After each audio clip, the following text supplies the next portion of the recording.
Hello everyone, good evening. Aji moi apnalokor babe eta সহজ পদ্ধতিৰে chicken pulao recipe লৈ আহিছো।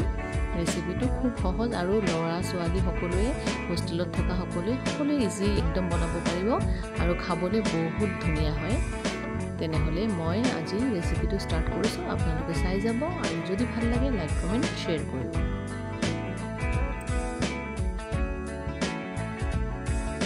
ইয়াতে মই চিকেন মেৰিনেট কৰি থৈছিলো আগতে জিৰা ধনিয়া দি পেলে আৰু দৈ অকমান দিছিলো নেমু চিপি দিছিলো আৰু নিমখ আৰু জালুক দি পেলে মই ভালকে মেৰিনেট কৰি থৈছো। তাৰ পিছত কুকাৰত মই তেল দি পেলে বেছি 4টা মান পিয়াজ কাটি পেলে দিছো। দি পেলে চিকেন আৰু আলু দি পেলে ভাজি লৈছো খুব ধুনিয়াকে।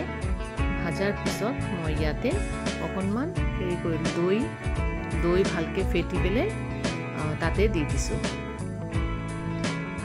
আৰু ইয়াতে মই এটা স্পেশাল মছলা বনাইছিলো যেটো জিৰা জালুক শুকান জলকীয়া আৰু ডাঙৰ ইলাচি যেটো ব্ল্যাক কালাৰ হয় আৰু সৰু ইলাচি জয়ফল জয়বিত্ৰী অলপ কেৰাহীত ভাজি পেলে মই গুৰি কৰি লৈছিলো।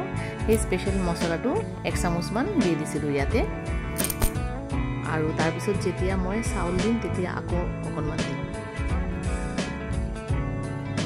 এতিয়া ইয়াতে নিজৰ জোখৰে মই মানে চাউল দিছো যেটো মানে 1 টেমাতকে অকনমান কম, তাৰ মানে 1 কাপতকে অকনমান কম দিছো। আকৌ এই স্পেশাল মছলা দিলো, তাতে নিমখ দিলো জোখমতে আৰু ঘি অকনমান দিলো। দি পেলে 2 ফুটামান কেওড়া ওয়াটাৰ দিছো যাতে খুব ধুনিয়া এটা ফ্লেভাৰ আহে।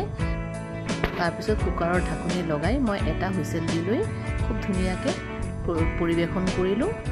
সকলোৱে ট্ৰাই কৰি চাব একবাৰ। Thank you for watching.